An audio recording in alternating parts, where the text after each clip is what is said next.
Assalamualaikum warahmatullahi wabarakatuh. Perkenalkan, nama saya Slamet dari kelas TI 20 CAI 1.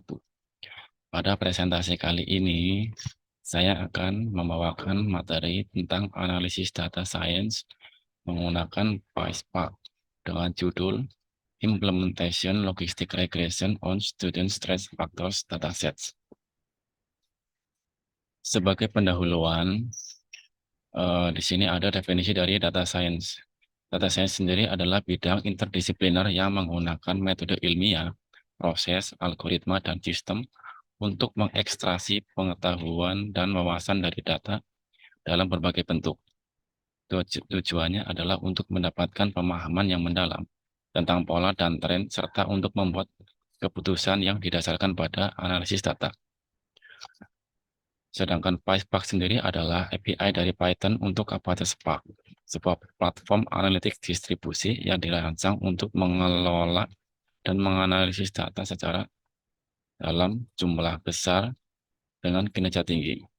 PySpark memungkinkan pengguna untuk menulis skrip Python untuk memanipulasi data dan menjalankan analisis di atas Apache Spark. Kemudian alasan utama dalam pengambilan dataset student stress factors yaitu pemilihan dataset ini dikarenakan untuk mengetahui apa saja faktor yang mempengaruhi tingkat stres pada pelajar. Pelajar di sini bukan hanya siswa sekolah tingkat SD sampai SMA, tetapi juga pelajar pada perguruan tinggi atau biasa kita sebut sebagai mahasiswa.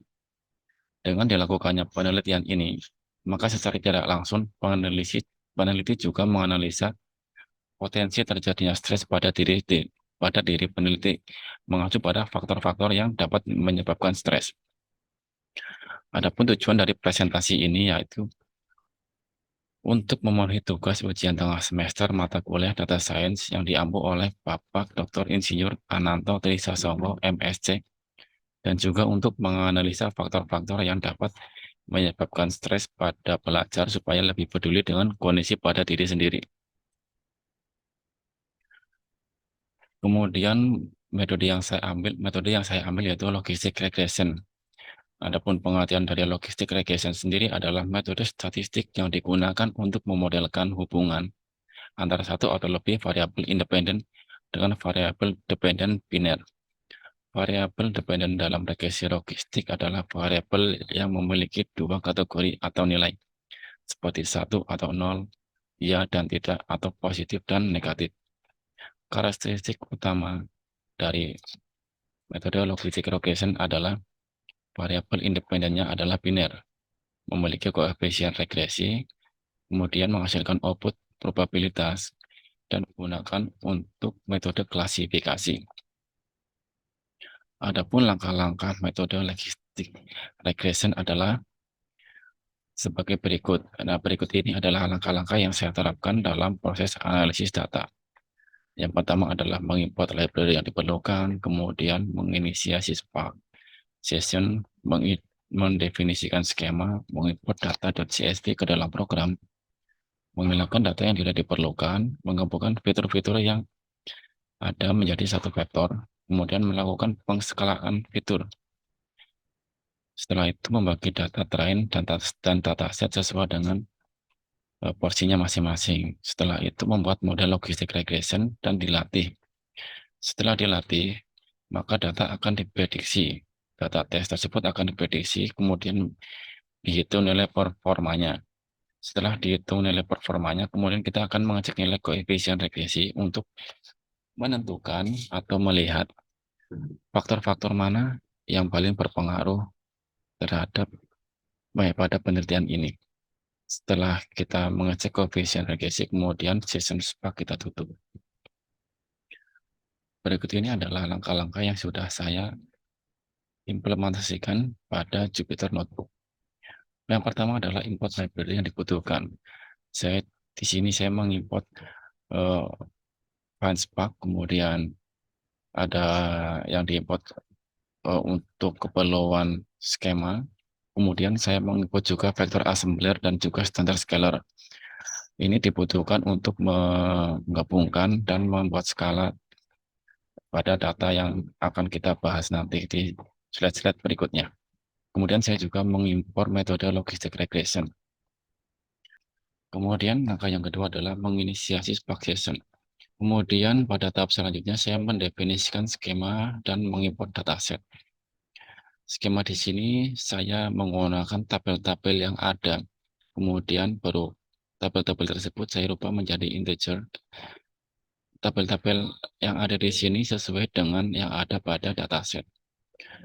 Langkah selanjutnya adalah saya menghilangkan data yang tidak diperlukan dalam menghitung jumlah data yang akan diproses. Karena di sini labelnya adalah stress level. Di stress level terdapat 3 data, yaitu 0, 1, dan 2. Maka saya akan menghitung data 0 dan data 1, sehingga data yang berisi nilai 2 akan saya hilangkan, sehingga perhitungan akan lebih mudah. Setelah saya menghilangkan data stress level 2, saya menghitung jumlah data stress yang memiliki nilai 1 dan memiliki nilai 0, agar dapat diperkirakan supaya jumlahnya tidak terlalu menyimpang. Di sini saya mendapatkan data stress level 1 sebanyak 358 data dan data stress level 0 sebanyak 373 data. Data stress level 1 ini adalah data yang memiliki potensi stres pada pelajar. Kemudian data stress level 0 ini adalah data yang tidak potensi stres pada pelajar. Kemudian setelah saya menghilangkan data yang ada, data yang tidak diperlukan, saya menggabungkan fitur-fitur atau semua fitur menjadi satu vektor dengan vektor assembler. Langkah-langkahnya adalah pada codingan di bawah ini. Setelah menggabungkan semua fitur-fitur menjadi satu vektor, kemudian saya akan melakukan pengskalaan fitur menggunakan standar scalar.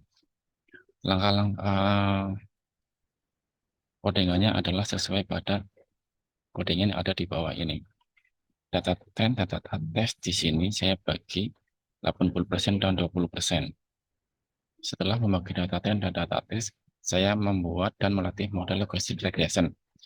Codingannya adalah seperti pada di bawah ini. Setelah melatih model, kemudian saya memprediksi data, yaitu data test, sehingga data test tersebut akan memiliki performa yang akan dinilai pada akurasi pada poin 13. Akurasi di sini adalah 98% atau 0,98. Dengan akurasi tersebut, maka analisa yang kita lakukan itu menghasilkan akurasi yang cukup bagus, sehingga analisa ini dapat digunakan lebih lanjut seperti itu ya. Kemudian setelah saya membuat akurasi, saya mengecek koefisien regresi. Koefisien regresi di sini berfungsi untuk melihat faktor apa saja yang mempengaruhi stres pada pelajar. Nilai minus yang ada pada koefisien logistik regression di bawah adalah nilai-nilai yang sangat mempengaruhi stres pada pelajar. Saya mengambil 5 nilai teratas, sehingga nilai yang paling mempengaruhi pada stres pelajar adalah blood pressure, social support, safety, basic need, serta mental health history. Setelah saya mengecek koefisien regresi, berikut adalah ringkasan hasil analisis yang telah saya buat. Setelah dilakukannya analisa terhadap data set yang ada, hasil yang didapat dari training dan tes data adalah didapatkan hasil akurasi sebesar 0,989. Dengan 5 faktor teratas yang mempengaruhi stres pada pelajar sesuai dengan hasil koefisien regresi adalah sebagai berikut. Yang pertama adalah blood pressure, yang kedua adalah social support, yang ketiga adalah safety, yang keempat adalah basic needs, yang kelima adalah mental health history. Adapun catatan dan temuan penting, seperti yang sudah saya jelaskan pada slide sebelumnya, terdapat 3 level stres, yaitu level 0, 1, dan 2. Sedangkan saya menghilangkan data dengan nilai 2 supaya mempermudah dan mempercepat pemrosesan data karena hanya ada data 0 dan 1.